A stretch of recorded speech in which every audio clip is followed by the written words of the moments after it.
Hello students, welcome back to you all of you आपके अपने YouTube channel smart brain technical academy में। आज हम जो टॉपिक लेकर आए हैं आप लोगों के साथ डिस्कस करने के लिए, वो टॉपिक रहेगा हमारा numericals based on transformer.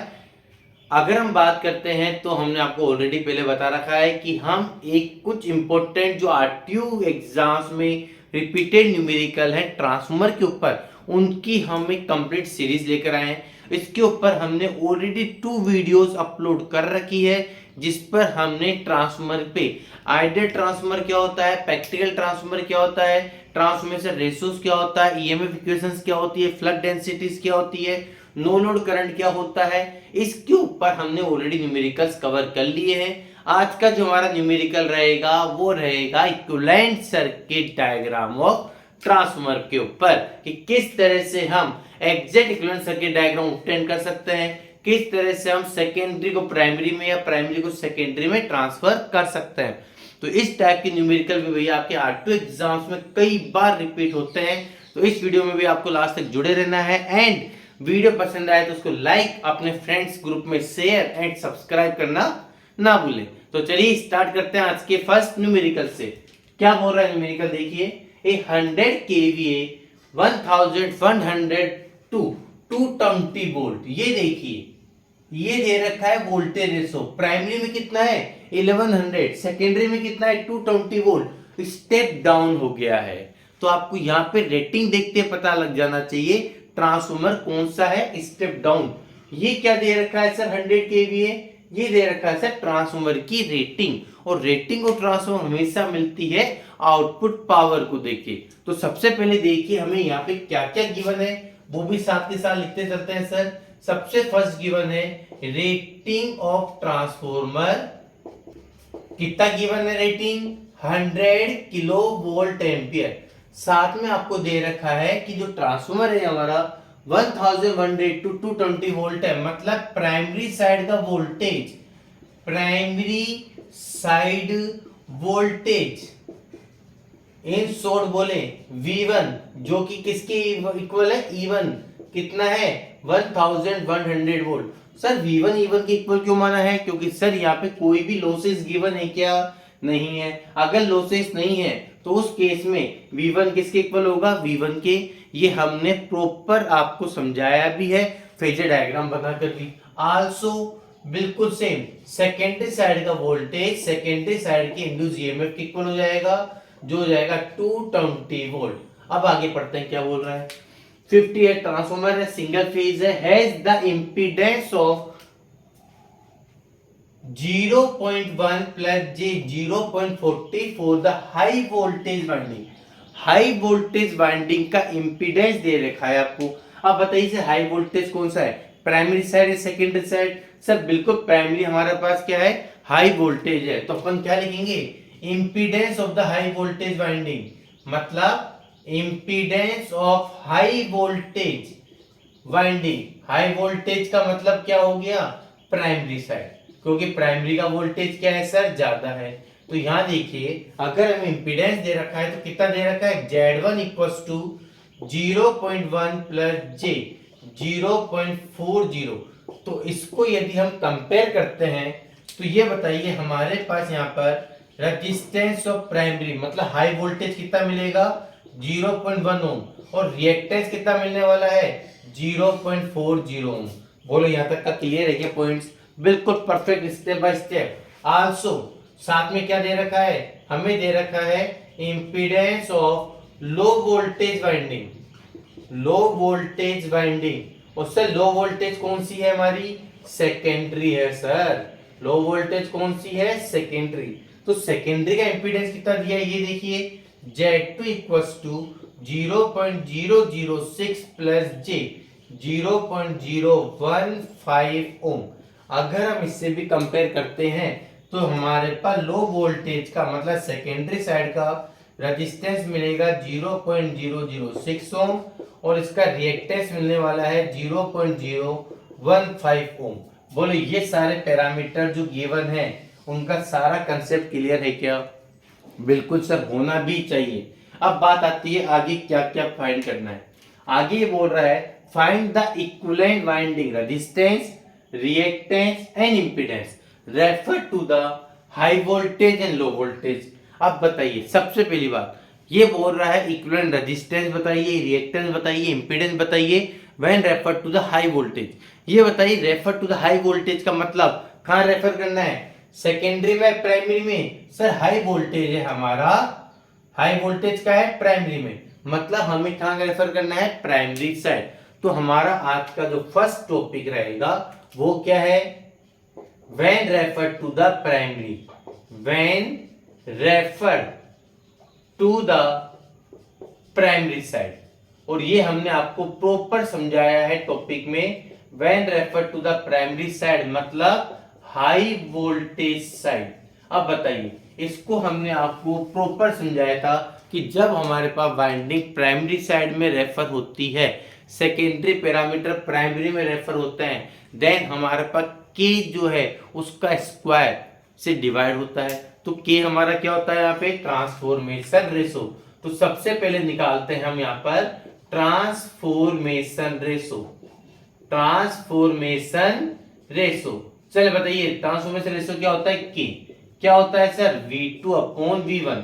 V2 कितना है 220, V1 कितना है 1100, 10 गया, 2 से कट किया, 2 2 जा, सॉरी 11 से कट कर देते हैं, 11 2 जा, 11 1 जा 10, मतलब के की वैल्यू आएगी हमारे पास 0.2।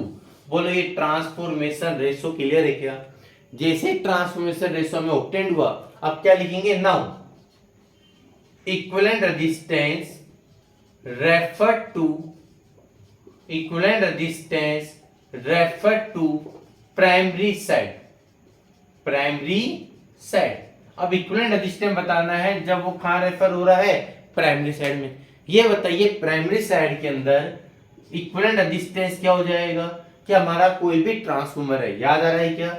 अज्यूम कीजिए ये हमारे पास ट्रांसफार्मर है, इस ट्रांसफार्मर में आप याद कीजिए हमने आपको समझाया था, ये सेकेंडरी का रेजिस्टेंस, सेकेंडरी का रिएक्टेंस, ये प्राइमरी का रेजिस्टेंस, प्राइमरी का रिएक्टेंस।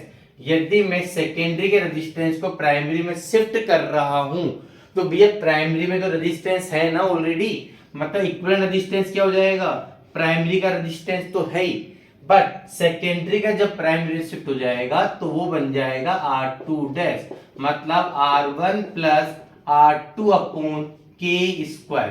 कुछ याद आ रहा है क्या? बिल्कुल सेम हो जाएगा रिएक्टेंस में और बिल्कुल सेम हो जाएगा हमारा इंपीडेंस में।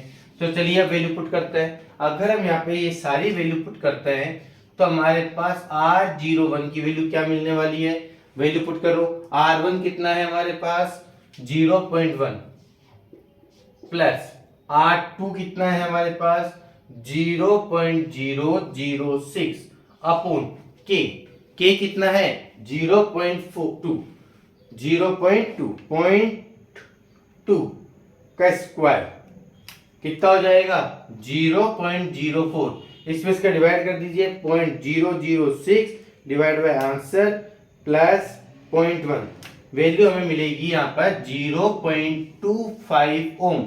Equivalent resistance refer to the primary या हाई वोल्टेज साइड। यहाँ तक का क्लियर हुआ। अब क्या फाइंड करना है सर, अब हमें फाइंड करना है equivalent reactance refer to the primary, refer to primary side, refer to the primary side. चलिए सर अब बताइए रिएक्टेंस क्या हो जाएगा, बिल्कुल वही तरीका रहने वाला है। हमें फाइंड करना है टोटल इक्विवेलेंट रिएक्टेंस, मतलब प्राइमरी का रिएक्टेंस तो रहेगा ही रहेगा, सेकेंडरी का प्राइमरी साइड में, मतलब x1 प्लस x2 अपॉन के स्क्वायर। चलिए सर वैल्यू पुट कर देते हैं। x1 कितना है सबसे पहले ये बताइए, x1 है हमारे पास 0.40 प्लस x2 कितना है 0.015 अपॉन 0.2 का स्क्वायर। चलिए इसे करते हैं, 0.2 का स्क्वायर हमें क्या करना है 0.015 में इसका स्क्वायर का डिवाइड करके प्लस करना है 0.40 को, वैल्यू मिलेगी हमें इक्विवेलेंट रिएक्टेंस की 0.775 ओम। ये आ गया रिएक्टेंस, ये आ गया हमारे पास रेजिस्टेंस।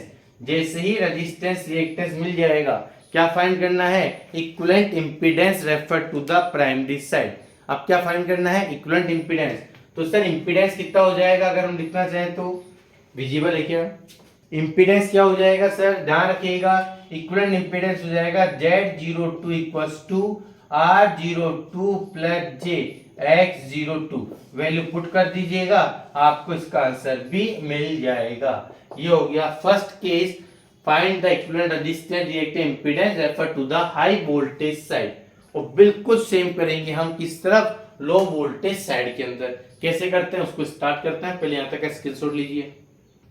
आइए अब स्टार्ट करते हैं नेक्स्ट पार्ट की ओर। क्या बोल रहा है सेकंड? कि सेम पैरामीटर फाइंड करने हैं, रेजिस्टेंस, रिएक्टेंस, इंपीडेंस। अब हमें करना है उन पैरामीटर को refer to the secondary side, मतलब लो वोल्टेज साइड। सर अगर हम सेकेंडरी में शिफ्ट करते हैं तो डेफिनेटली सेकेंडरी के पैरामीटर तो जो है वो रहेंगे ही रहेंगे।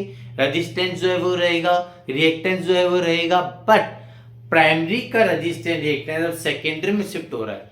और हमने आपको बोला भी है, माइंड में फिट रखिएगा सर, कि जब primary side refer to the secondary के स्क्वायर से मल्टीप्लाई, जब secondary refer to the primary के स्क्वायर से डिवाइड कब करना है? जब हम ट्रांसफॉर्मेशन रेशो को मान के चलते हैं कि जो होता है V2 अपॉन V1। यदि के को अपोजिट मान लेते हैं V1 अपॉन V2 तो इसका रिलेशनशिप भी उल्टा हो जाता है। ये आपको ध्यान रखना है। चलिए अब बताइए, सबसे पहले टोटल इक्विवेलेंट रेजिस्टेंस क्या आने वाला है जब हम उसको लो वोल्टेज साइड या सेकेंडरी में शिफ्ट करते हैं? मतलब R0 when refer to the low voltage side, R02 कितना हो जाएगा? अब हमारे पास R2 फिक्स्ड है और R1 डैश आ जाएगा। सर ये बताइए R1 डैश R2 किसके इक्वल होगा? R2 के, और R1 डैश किसके इक्वल हो जाएगा? K square times of R1। ध्यान रहेगा, बिल्कुल सेम।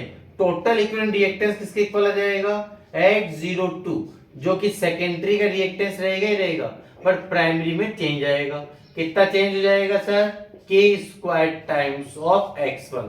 चलिए सर न्यूमेरिकल के अंदर डिजिट पुट करते हैं। कैलकुलेटर को यूज में लीजिए।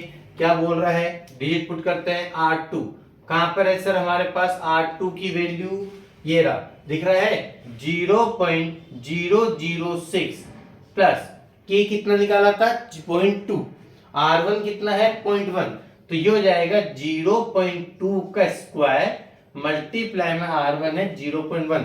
चलो सर सोल्व करते हैं। 0.2 का स्क्वायर मल्टीप्लाई में 0.1 प्लस में 0.006, हमारे पास वैल्यू मिलने वाली है यहाँ पे R02 equals to 0.01 Om.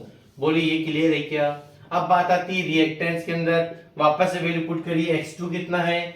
0.015 plus K square मतलब 0.2 का स्क्वायर, और सर X1 कितना है? 0.40। चलिए सोल्व करते हैं। हमें मिल रही है वैल्यू X02 की 0.031 ओम। सर सेकेंडरी में रेफर करने के बाद रेजिस्टेंस आ गया, रिएक्टेंस आ गया। नाउ इंपीडेंस कितना मिलेगा? ध्यान रखिएगा, Z02 equals to R02 plus J X02। Value put कर देंगे 0.01 प्लस J 0.031 ओम। ये मिलेगा total equivalent impedance refer to the secondary या low voltage winding. I hope आज आपको ये पूरा न्यूमेरिकल जो हमने लिया है इक्विवेलेंट सर्किट डायग्राम के पैरामीटर के ऊपर, बड़ा सिंपल न्यूमेरिकल होता है, बड़ा सिंपल कंसेप्ट के ऊपर बेस्ड होता है, वो आपको 100% क्लियर हो गया होगा। अगर आपको आज की वीडियो पसंद आई है तो प्लीज वीडियो को लाइक जरूर करना है, चैनल को सब्सक्राइब जरूर करना है। एंड तक जुड़े रहने के लिए thank you and very much.